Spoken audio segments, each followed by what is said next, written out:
nouveau bilan lecture et c'est parti. On commence chez 404 éditions avec le volume unique Fifth Layer Lady qui fait partie de la gamme À travers le miroir. C'est le 3e titre qui fait partie de cette gamme de réécriture de contes Disney. Cette fois-ci, c'est imaginer que Cendrillon soit une usurpatrice et j'ai adoré ma lecture. Peter Pan reste mon préféré après celui-ci, après La Petite Sirène, je pense.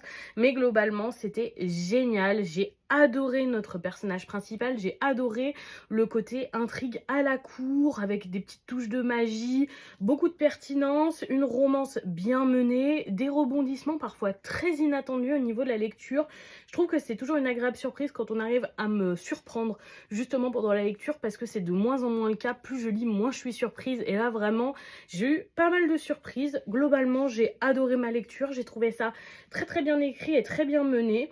C'est un titre que je vous recommande et un titre pour public quand même adulte, je trouve, globalement, que ce soit parce qu'il y a des scènes de sexe ou parfois de la violence. Et franchement, une réécriture assez sombre que j'ai adorée. On passe chez Taifu avec le second volume de Kingsmaker qui met une grande accélération.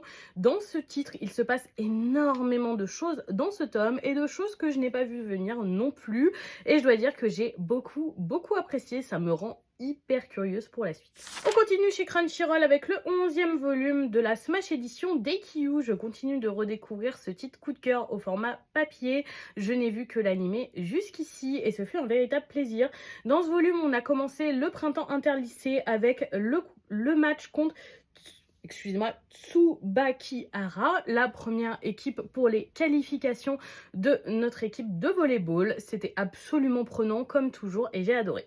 On termine ce bilan avec les tomes 9 et 10 de The Blue Flowers and the Ceramic Forest qui me permettent de terminer ce titre édité chez Mangetsu que j'ai beaucoup apprécié. Une romance plus adulte que ce qu'on voit d'habitude et dans un univers de l'artisanat vraiment intéressant. Si la finalité est un peu comme on l'entendait et un peu banale, je trouve que le chemin était très sympathique et surtout j'ai adoré le côté artisanat de cette lecture. Et voilà pour ce bilan lecture, dites-moi si vous avez lu ces titres ou certains vous tentent, je serais curieuse de vous lire dans les commentaires et je vous souhaite surtout une bonne soirée tout le monde.